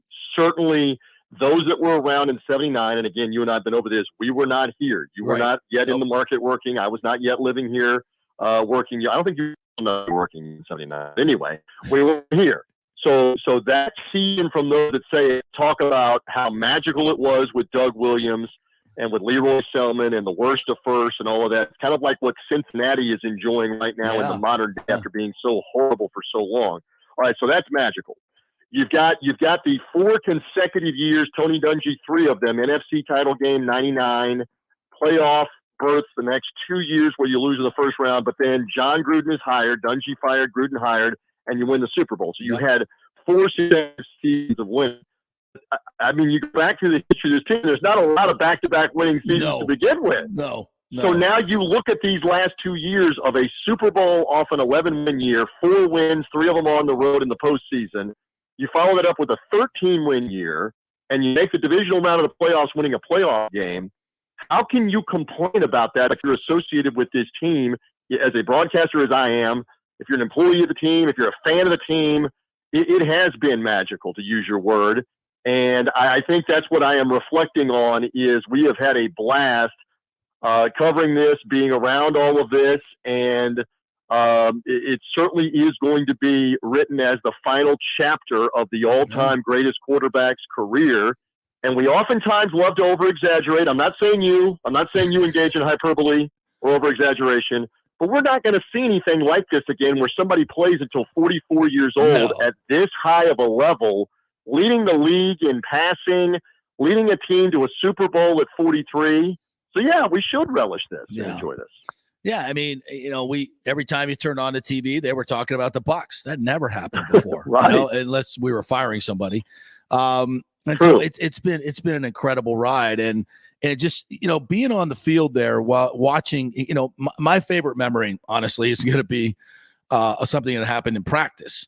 Because I'll ask you for your Brady memory. You can start doing it right now in your head. And that was this training camp. I'm standing. They're doing goal line. Excuse me, get a little choked up, emotional. They're running goal line, and Tom Brady's literally like 15, 20 yards away from me. I can hear him talking to every receiver. And this is when they were practicing against the Titans. There was, a nice level of intensity, and they're doing the goal line routes. First 7-on-7, 11-on-11. I'm watching the way he's working and the way he's manipulating guys with his eyes, almost like I'm playing middle linebacker. I'm hearing the sizzle of the throw and the velocity and the ball placement to Gronkowski, to Evans, to Godwin, to AB. I mean, look at it, like 7 Hall of Famers right in front of me, and I'm watching exactly how he works and feeling like I'm almost playing the game. And I just the level of intensity in a practice. It was insane, and I was just so close to it. And I was like, this is the essence of his greatness on the field. He's so in command. He's so accurate. The velocity of the ball. He's manipulating like a puppeteer. It's like, this is freaking unbelievable. This is the essence of Brady, and I'm standing here watching it and absorbing it. That will be my lasting memory. How about yours? Okay, so 2 things on that, then I got a memory for you. So the first thing is when they were unable to practice because of the COVID craziness and the shutdown and everything during the spring and the early summer of 2020. So when they showed up to have the first training camp where they opened the building with all the intensive guidelines and the testing and all the madness, the reaction of a couple of different people, the same reaction was essentially this. Now you understand why New England wins all the time and why they have won Super Bowls all the time. To watch the guy's attention to detail in a practice, to watch him getting on people in a good way about this is why you have to run exactly 12 yards on this route. You have to be right here, not 11 yards, not 13 yards. Otherwise, there's a defender in the way. Mm-hmm. If you're not where you're supposed to be, the same with a receiver that's coming under you or somebody that's coming behind you. They said the attention to detail, the coaching from him, meeting room, practice field. Now you understand why they win all the time. I was thinking when you said this too, Randy Moss described it when he came to the Patriots in 2007, and they had that unreal regular season where they destroyed everybody. What Moss said was, the practices that we have are the most unbelievable things with Belichick and Brady that I have ever been part of. Yeah. He's in terms of preparation and practice. And he said, kind of the same thing. Now you understand, once you've been on the inside and watching this is why these guys never lose. Right. Because of how they prepare. Yeah. So that's a great description that you gave. My surreal moment finally hit in that same season. Oh, by the way, we're in the Super Bowl at Raymond James Stadium, which is surreal enough anyway. And so I was stationed down on the front row of the stands because we're not allowed on the field for the COVID guidelines. And I was stationed from the TV right where the bench is, from about the 20-yard line to the goal line. That's where I was allowed to be, walking back and forth, kind of in the same area of the front row. They had us sectioned off, kind of a mini version of quarantine. You're allowed to stand here. So the Bucs late in the first half drove in the red zone, as we know, and scored twice. And when he threw the second of 2 touchdowns to Gronkowski in the first half against the Chiefs, and the fireworks are going off, and I'm looking around, and I'm having a moment going, is this really happening? We're in Tampa at Raymond James Stadium. It's the Bucs in the Super Bowl, and Tom Brady just threw a Super Bowl touchdown to Rob Gronkowski, both playing for the Buccaneers. Yeah. So that's the one that I will take away, I think, for as long as I can remember all of this stuff that we do. That one is the one that's going to stand out, that I'm going to remember the most, because I had a little moment there where you pinch yourself, whatever you want to call it, where you're going, am I really watching this, JP? I mean, because imagine in 2019, as we're watching Jameis Winston and this new coaching staff and everything, somebody coming up and saying, are you having a dream, a deja vu? Oh my God, I just had this dream that Tom Brady was in a Bucs uniform. He threw it to Gronk, and we were in the Super Bowl. And people were like, that's so fun. You must have taken some good drugs, bro. That's a good one. Right. It freaking happened. And yet it's real life. It did happen. And we witnessed it, and we watched it. It was surreal to be part of a 2020 season where there weren't fans there. I mean, I was joking with somebody yesterday. The Super Bowl experience is 20,000 actual people and 45,000 cardboard cutouts. I mean, talk about an all-time story that you're at a Super Bowl. And that was in the dream too. But then Brady is conquering the Chiefs in Buccaneer colors, Buccaneer fans, to do it for all time. So yes, we can't be anything other than thankful and grateful that it did happen, because it very possibly could have happened in another location with another team for him had he wanted to. But they sold him on this situation. And I still remember you telling me off the air that March, you were saying to me off the air, and you were saying it on the air. Yeah. They realistically believe they have a shot at him.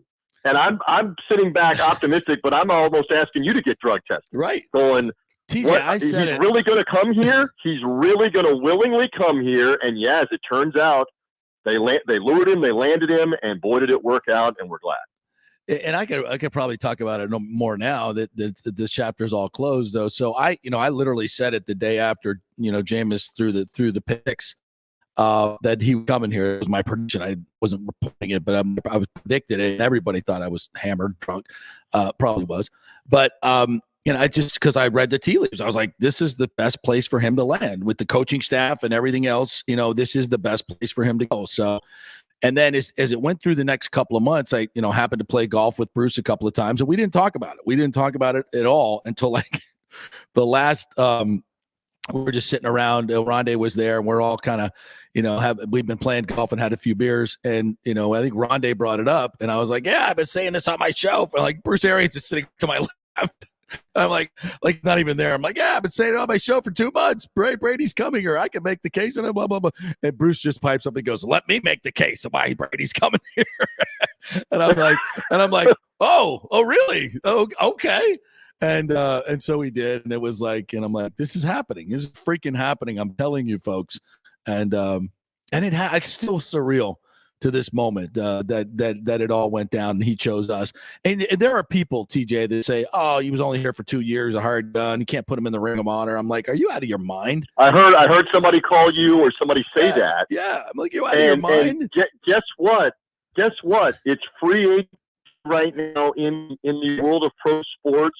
And you have different players that show up on different teams all the time. And maybe they're only there for a couple of years or for a few years. And That's what Kurt Schilling was to skip over sports, the Boston Red Sox, to help them get over the top and win their first World Series in practically 100 years. Right.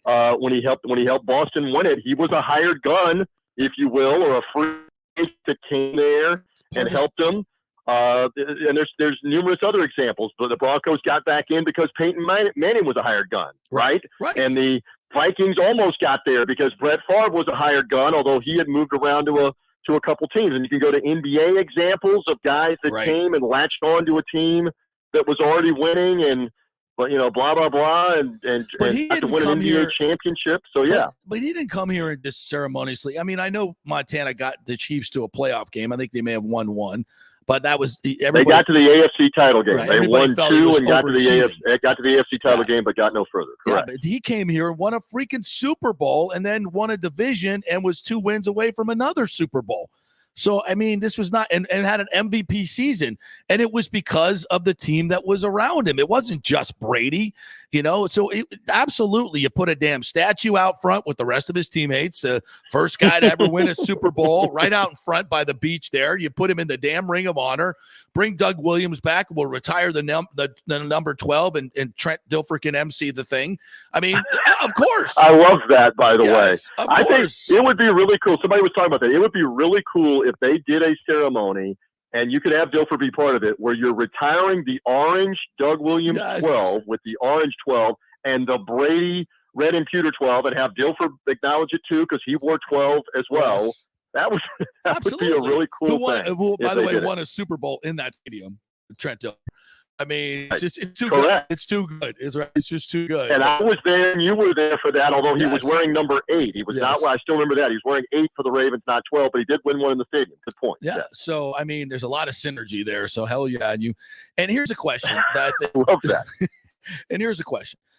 What legacy does he leave within this organization? I think that's a very important one right now, because you talked about the practice habits, the culture change, and everything. How do you as an organization hold on to that and take it forward? And my guess is, well, you bring in somebody that is, you're never going to find another Brady, but the guy that I think is closest to him in the league right now in terms of character, detail-oriented, leadership, ability, in my opinion, is Russell Wilson. I don't think Aaron Rodgers, right? I don't think his leadership level. I don't, I think he's a tremendous player, but to me, the best fit here would be Russell Wilson. And I think and Rodgers also older, by the way. Older and I more think it'll expensive. take a king's ransom, though, to get Russell Wilson. I do You're going to have and to give away a ton to whoever it is to try to get him out of Seattle.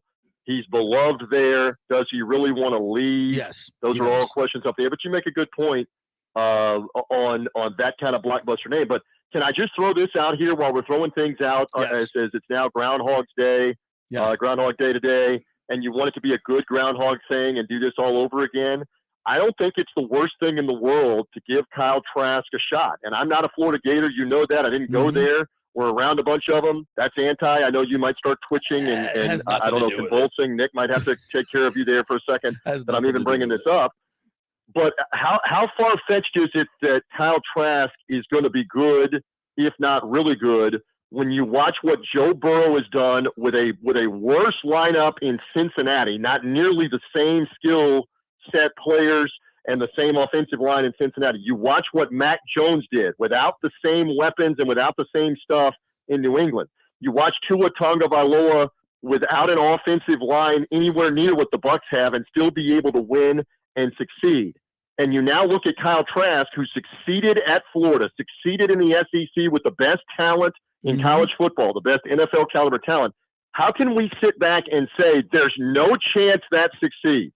There's no way that you can be back in the playoffs. You can't win 10 or 11 games. Have you not watched those other 3 situations with quarterbacks out of the SEC in the last 2 years of the NFL? Heck, last year, this past year of the NFL. To me, I think it's worth a shot. They're not asking me, but I don't think it's the worst thing in the world. And by the way, Bruce Arians is a quarterback guru. And Byron Leftwich, let's hope that Leftwich is still here. Maybe he's going to end up being a head coach. But you don't trust that those 2 guys can get Kyle Trask playoff caliber ready to go as 2022 evolves with their work previously with quarterbacks. including Andrew Luck as a young quarterback, including Carson Palmer in Arizona that Bruce Arians took all the way to the NFC title game. He's a quarterback guy. So let's see if they give that a shot along with a veteran.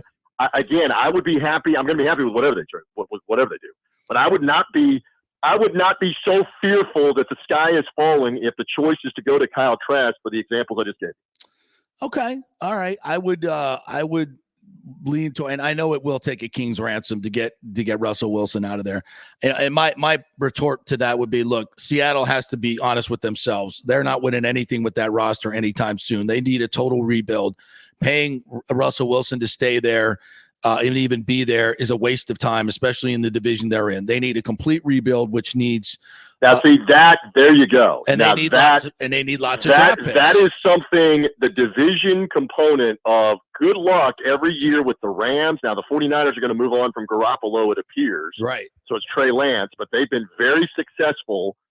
And you've also got the Cardinals, who've been mostly successful in the regular season. And now let's compare that to the NFC South with an aged-out Matt Ryan and how bad the Atlanta Falcons have been the last couple of years. Mm-hmm. With Matt Rule in Carolina, they've been awful the last 2 years. And now Sean Payton has said, that's it, I'm giving up, I'm gone from New Orleans because adversity is here and salary cap hell is here. If you are a veteran quarterback looking to come into this situation, comparing it to the NFC West, sign me up. Yes. Sign me up to come play in the NFC South. I agree. Great point. I don't think there's any question that this is the place any of those guys would prefer to land. I mean, Brady chose it for a reason, and they're still, and the core is still here. Offense, as you mentioned, offensive line, receivers, everything. I think it's the most attractive place, no question about it. But now the Bucs have to decide whether they want to go all in and mortgage some of their future, which they would have to do. 2 1s and 2 3s. Would that get it done for Russell Wilson? I don't know. Would it be 2 1s? I don't know that I would give them. I don't know that I would give them that much. Does it take 2 number ones? Maybe it will. Maybe it won't. But remember, there's also a huge salary component and a huge salary cap hit, and that's got to be taken into consideration too. I think Russ. I don't know. Maybe it would. Million. I think it's $25 million. Well, look at last year as your reference point, where the Rams had to give Jared Goff and I believe gave 2 number ones. So that's a good reference point on that. But that was as much trying to make it work under the salary cap, et cetera. And I think they did a pick swap. They gave them a couple number ones, but they got a couple back that were lesser picks, is what I believe happened on that one.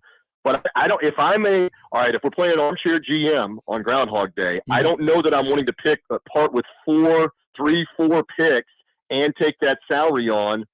I don't know who else is going to make that trade with Seattle. That price may come down to less than that. Well, that would be great. But here's my thing. This is what Jason said yesterday on conference. I got 7 of my 9 Pro Bowlers under contract. I got a hell of a roster right now. I'm not putting this in the hands of he didn't say this, but this is ready to win. Put it in the hands of a rookie, and Kyle Trask may be good down the line, but this team is ready to win. You bring in Russell Wilson, you're a Super Bowl contender right now and for the next 3 years, in my opinion. At least the next 2 years. I agree. And this is the template now. Brady has shown the template. The Rams copied it. There they are in the Super Bowl, getting ready to win the Super Bowl. So this idea that you got to draft, develop quarterbacks. How long have we been trying to do that shit? It don't work. You go find a guy can play. Give up the house. Those 2 picks, all those picks that you're going to give up, 27 this year, probably be number 28 next year. A couple of second rounders or third. I mean, who knows who those picks will be? They ain't going to be Wilson. I can guarantee you that. And this team is ready to win now. You've put together a great roster. Don't spoil it. Don't just piss it away by trying to find the next Jameis Winston or whomever. I mean, we've been through that. Go get me a guy that I know can play. That's the new template in the NFL. If you've got a roster that's ready to win, which this one is, screw that stuff. I'm going to get a guy I know can play.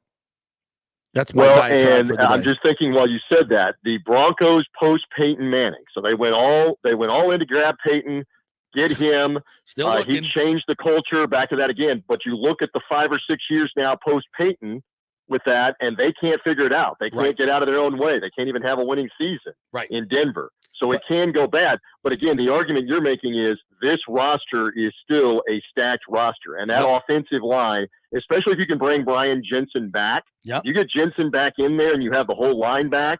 to go with a healthier Godwin now, who's back. If you bring Leonard Fournette back, which if you're playoff Lenny, why would you not want to be part of this situation, depending on what's the quarterback, whatever? Exactly. That's why Kyle so if you have all of that, you are ready to win. Agreed. God bless Kyle Trask, but all those guys you just mentioned, they're not coming back to play with Kyle Trask. You bring in Russell Wilson, they're like, he's coming? It's a Brady effect. It's like, I might take a little less money to stay here in beautiful Tampa if I know I'm going to be winning for the next 2 years with that guy coming in. Right? Sure. No, that is not in dispute. Yeah. But how do you get from here to there to be able to get him? That's the question. And is Seattle, first of all, what we don't know is Seattle really going to part with him? And the last I saw, the sisters of Paul Allen, the former owner who passed away and the multi-billionaire who passed away, I saw they have the team up for sale, I believe. Do they want to also be in the middle of, not only is this for sale, but the number one piece that we have here, the icon of the franchise right now, we're going to get rid of him too while we're trying to sell it and just get vilified if that is what they're going to do. So I don't know how that works. Are they even getting rid of him? Would those sisters above Pete Carroll, who's in charge, ultimately veto in an attempt to get rid of him? We don't know that answer either, but it's fun to discuss on Fan Streams. Maybe. All right, my friend, I'm sure you've got better things to do. Appreciate your time as always. Great discussion. And I know this, I think this organization is in great hands right now. The culture that Brady leaves behind is important. And I would just, I'm looking, I think this team has a very bright future. I'm very bullish on this team. We'll see where Absolutely. they go. No. I'm right with it. And again, my encouragement is wait to see what Jason Light and his staff and Bruce Arians come up with in free agency here. And I'm just again saying Kyle Trask is worth the shot based on what we saw with others. I talked to so many people in New England that thought that they were still going to be screwed this past year with Mac Jones. And again, they don't have anywhere near the roster that the Buccaneers had. But you saw Mac Jones develop after the Buccaneers played him and they were losing the games early. He began to become a different, better quarterback. Tua in year 2 here, even with a bad offensive line, developed and they began to win games. Young quarterbacks can do it. Just some encouragement there. You've got somebody there as a fallback that may very well come to the prominent forefront here and get a shot. Let's see what. And you know what, everybody. With all the belly aching about don't play a rookie or he's a Gator and I don't like the Gators or whatever, you know what cures all of that? Win games. Winning. You start winning games and everybody shuts up and believes. So let's see. I don't know what they're going to do, but I'm excited. I'm excited because there's a lot to be excited about with the roster. All right, my friend. Absolutely correct. Tell everybody how they can get your content.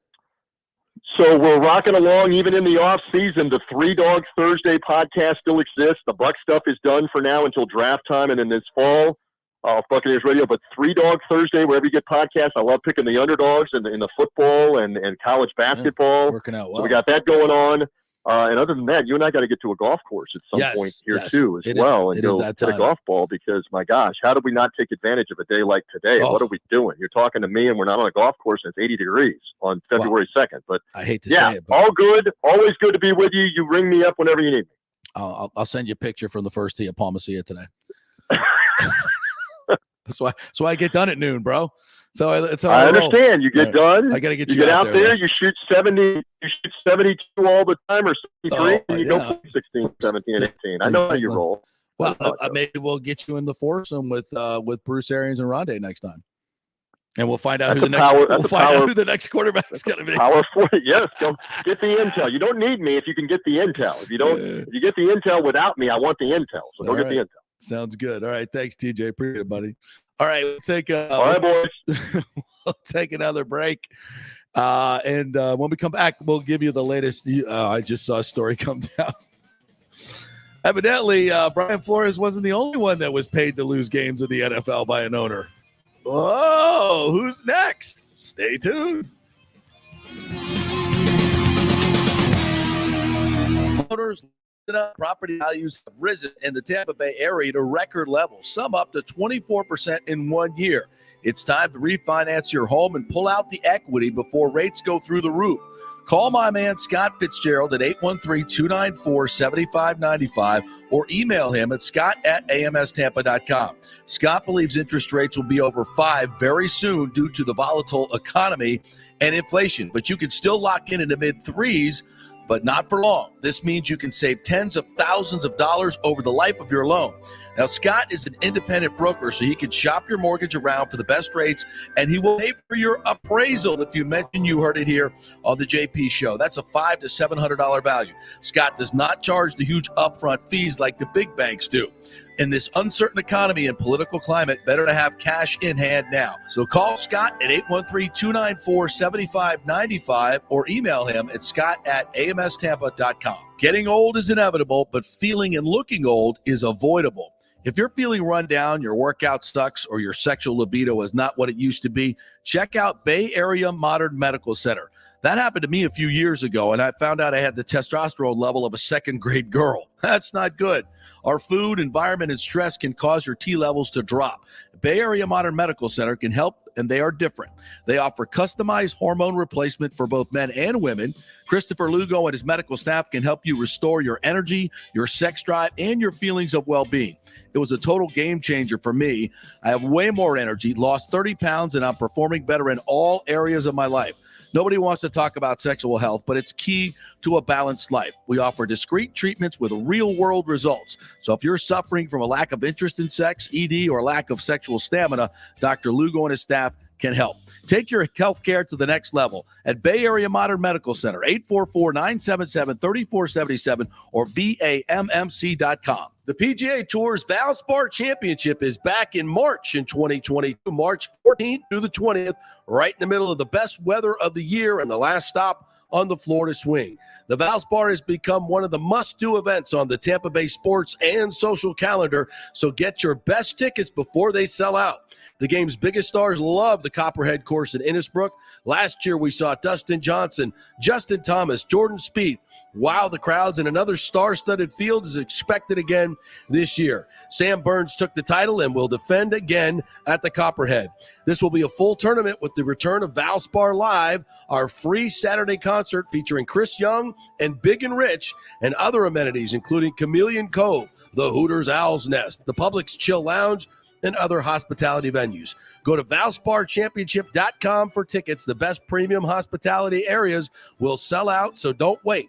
That's ValsparChampionship.com. JP here for my friend, attorney Christopher Palermo. If you are having issues with a claim on your homeowner's insurance from a sinkhole, storm damage, water intrusion, defective stucco, and construction defects, or any other issue, Christopher is your man. These big insurance companies didn't get rich paying out what you deserve. Chris founded his practice in 2009 with a passion to help all Floridians with disputes where they were forced to take on the powerful and needed a champion in their corner. Chris wants to make sure you will receive the most aggressive and compassionate representations. He has recovered millions in settlements on behalf of his clients facing defective stucco damage and other construction issues. So call Chris, mention the JP Show, and he will give you a free consultation. That's 813-221-5636, or go to PalermoPA.com. He's a fifth-generation Tampanian graduate of Jesuit High School and the University of Florida, and he cares deeply about you and the community. That's 221-5636 or PalermoPA.com. Are you selling your home or refinancing? JP here for Greenleaf Title. You choose the title company, not the realtor, and it makes a difference. You want a reputable company that will make sure your title is safe and secure. There are a lot of scammers out there right now, so go with a trusted company like Greenleaf Title. Plus, they will close anywhere, folks, and they will send a limo to pick you up to come to the closing. Yep, the great JP Limo Closing is back. All you got to do is give them a call at 727-258-6005 or go to greenleaftitle.com. We'll set up the limo for you. They'll come pick you up. Heck, we even picked up one couple, took them to Black Rock Restaurant, one of our favorite advertisers, and then to the closing. That's how they do it at Greenleaf Title. Great service. We'll close anywhere. The lowest fees in the business. 727-258-6005 or go to greenleaftitle.com. That's greenleaftitle.com. Pure sports. JP is back on. Welcome back. FanStream Sports. Edmund hangs on, puts it in there, scores!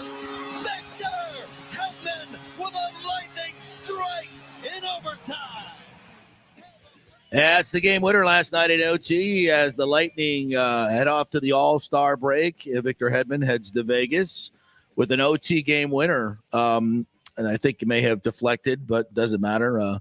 Thought Stamkos for a second, who was at the back door, may have knocked it in, but it was Hedman who gets credit for the goal as the Lightning win 3-2 over a very chippy Sharks team last night. That was a very physical game that the Lightning and Sharks played, and it was fun watching. A great crowd at Amalie Arena last night. Another sellout in downtown Tampa.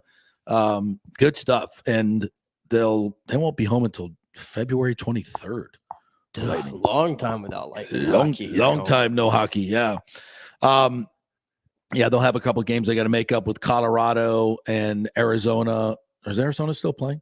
I don't even know. Still playing hockey? Yeah, they're still playing hockey. Hey, they have a place to play. Where are they playing? They knocked off the best team in the league last night. Did they now? Yeah, they beat Colorado. Oh, my God. Hell frozen. And the freaking Panthers are just killing it. They lost last night, but they set a record for January for most goals in a month. Did I read that correctly? 74 goals in a month? You did. Wow. You did. Yeah, they'd won 8 of 10 going into last night. So the stinking Panthers, I think we are on a collision course with them. That could be fun. Yeah, it appears so. Toronto's in the mix, Toronto's in the mix. The Bostons of the world, the same suspects are in there. Yeah, it's going to be fun down the stretch. Really looking forward to it. And the outdoor game coming up, we were just talking about that. By the way, just want to mention that we are brought to you in our second hour by Bay Area Modern Medical Center. Christopher Lugo and his medical team over there. If you're looking for testosterone replacement, as they like to say, getting old is inevitable. Feeling and looking old is avoidable. Their anti-aging treatments are second to none. They take a very professional, targeted approach in their testosterone replacement, and they focus on total body wellness, vitality, and emotional stability, something that a lot of these groups don't really talk about because hormone replacement is very serious. It affects your emotional stability. So it's got to be targeted and an approach done by a doctor where they test you every quarter at least, make sure your levels are okay. And that's what they do at Bay Area Medical Center. It's not just testosterone, every part of your medical workup. It's just not the old Western medicine, write a script, just mask the symptoms. They go after the actual problem. That's great approach to primary care. So go to Bay Area Modern Medical Center. That's BAMMC.com for more information. All right, so Lightning win last night, 3-2. We got a goal from Killorn on the power play, which was a nice little Stamkos to Hetty, back to Stammer, and there's my man Killer with his 15th goal, 40-point season, standing right in front. Nice little backhand. Here it is. 5-on-4. Stam goes in front. Rebound. They score! Alex Killorn. Power play goal, and it's 2-1 Bolts.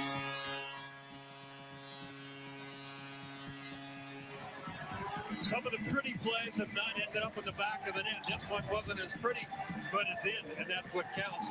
Reimer ends up really frustrated on this play. Stammer is going to have the pass deflected, but look at Killorn's quick hands. That's beautiful in a different way.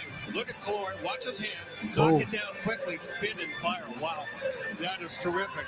Reimer is not prepared for how quick this is going to get on him. He can't get over to the short side. Really good stuff there by Alex Killorn. Pure reaction. Great call there by Dave Randolph and Brian Engblom with the analysis right there. And Killer, I think that's his 15th of the year. 40-point season, his 40-point season of his career. Boy, he's been a hell of a player for this team. Yeah, I told you, I think last week. Great playoffs. Palat, we thought was the unsung hero. You got to throw Killorn in there. Killer's been great. I told you, he's in the top 25 in the league in points now. So age 31 season, and he's getting better here. The Cirelli goal last night, Cirelli and Pointer, boy, this was a beautiful goal. You heard about Engblom talking about, some of the beautiful ones didn't end up, and they had a lot of great chances last night that they couldn't finish. Reimer was really good, but this one they finished. Beautiful goal here. Comes Cirelli, steps in over the blue line, gets it a point back in front, they score! Anthony Cirelli taps it home off the feed from point, and we got a goal on the board. 1-0 Lightning.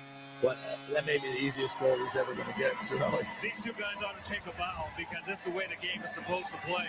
On the attack here, just a terrific job by Anthony Cirelli, and then matched and then some by Braden Point. It was the turnover in the neutral zone, but look at Cirelli. Cirelli dishes it off to Braden Point. Braden Point's out of racetrack. He's got two guys going to him and the goaltender. Yeah. So all he has to do, just drop it back in the middle, and then Cirelli was there. Everybody went to Point. That's what. That's the effect of the great players in this league. They know where the good players are. They know where the finishers are. And, Point is so, awareness, right? Awareness on the ice. Beautiful pass right there. And set that goal up. And then, the San Jose came back. They were chippy. They played hard. I thought Vasi was really, really good in goal last night. And, they get into overtime where the Lightning have been so good. But that they played Vegas the other night. It was one of the best overtimes I think I've ever seen. They had so many chances to win that game and lost in a shootout. But this one they finished, and I bet they played a really, really good overtime. They're tough to beat 3-on-3. The Lightning are, and they have a knack for going to them. I mean, how many overtimes games? A lot. Close to 15. I think. Well, close to 15. Yeah. And on that play, Hedman looks like I don't think he was trying to shoot that at all. I think he kind of just caught Reimer off guard with that. Yeah, I think did it deflect in? It kind of looked like it deflect. I think he might have been going for Stamkos. Yeah, there, but whatever. It definitely looked more like a pass. It shocked me watching it, but you take that. And Victor Hedman once again leading the NHL in points from a defenseman. In the top 10 in general in points overall. It's cool because in the 3-on-3, he actually becomes a forward. Yeah. Have you ever thought of like, what would Hedman be if he played forward? Like how many goals would he score if he was a Oh my goodness. I know it's weird to think, but I mean, he's so skilled. I mean, you can't get the puck off his stick. You can't. Yeah. I mean, I don't think we've ever had a 6'7" No. I mean, forward, but no, when they get to an overtime scenario and when Kucherov is out there, he's the whole time. And you can roll out Cooch, Point, and Hedman. Yeah. I mean, good luck. Yeah, good luck with that. All right, let's listen to Coop talk about this overtime win. Before we get to the other story, I teased. Yeah, I was proud of what we did in the third. You give up the lead early. Now it's anybody's game, and I thought as that period went on, we weren't turning pucks over, and I think we started to lean on them a little bit. And good on them for not breaking. I mean, they got a point out of it, but I really liked the way we played in that third period, and we got a nice break in overtime there. But I thought we earned it. Of course they did. It was a well played game, and. The Lightning go into this break, 3 points behind the stinking Panthers, and with all the injuries they've had, it's been a great, so-called first half of the season. What a tremendous, and they're just, and that was out without Kucherov again last night. So it's only going to get better. All right. So you've heard that Brian Flores, in part of his lawsuit claiming discrimination against the NFL in their hiring practices, claims that Stephen Ross offered him $100,000 for each loss. Well, Hugh Jackson, former Cleveland Browns head coach, chimed in on social media and said, well, Jimmy Haslam was happy while we kept losing. The 56-year-old was immediately attacked for his implication, but he didn't back down, instead pushing his assertions that more aggressively. When a user on Twitter told Jackson that Haslam offered $100,000 for each loss, Jackson would, quote, be on the Forbes list if he would from one of the games he lost in Cleveland. He said, trust me, it was a good number, he wrote. So do you believe that Hugh Jackson was paid as well for losing? I think he was. It's believable. Yeah. These stories are believable. Yeah. And go back to that train wreck of a 2 years there, or what, he went one game? Yeah, one game. It's believable. Yeah. The concept of tanking has long been an annual exercise for fans in the NFL, blah, blah, blah, blah, blah. But yeah, it lends a whole new meaning to you have to try to lose that many games, right? Yeah, exactly. He said, why did you stay quiet? He said, no, I didn't stay quiet. Nobody wanted to listen. If I'm lying, tell them to prove I am. Then you guys can break the internet. But if it's true, you're just going to keep dismissing this like everything else. I believe it's true. I believe 100% it's true. And because if you're rewarded so handsomely with the number one pick, I mean, look what it did for Cincinnati with Joe Burrow. The Bucs tanked to get Jameis Winston. It didn't work out so well. You could take the Winston error for what it is. I mean, obviously with the Brady thing coming after it, it's horrible, but it was never born. Yeah, that's for sure. Speaking of Jameis, we did get finality yesterday on our poll. We had a lot of responses yesterday on that. How many responses did we get? We got almost 200 responses, I believe, on that. So how did it turn out? We had 52% Russell Wilson. Wow. I believe 36% Aaron Rodgers, Uh-huh. and then about 10% said Jameis Winston. Interesting. I don't think it'll happen. I think the two camps are too far apart, but whatever. And the odds-on favorite is Jimmy Garoppolo in Vegas. Kyle Trask, the fourth highest odds in Vegas. A little surprising. Russell Wilson way down there. Way down there, which surprises me a little bit. But we'll see. We'll see how it works out. A lot of things to go. What a show today. Sal Pal started it off. Sal Paolantonio, David Sampson, the Nothing Personal podcast was awesome on the Rays. And Stu Sternberg, you got to hear that. Bruce Gradkowski, fantastic. TJ Rives. I mean, come on. Every day, this is what we're giving you. Well, maybe not every day, but almost something like it. It's new. It's 10 to noon each and every day. Follow us on YouTube. Follow our at FanStream JP and at the JP Peterson Show and Nick Geddes News. All of our social media are also on Instagram. And we will be back tomorrow with another incredible show. See you then.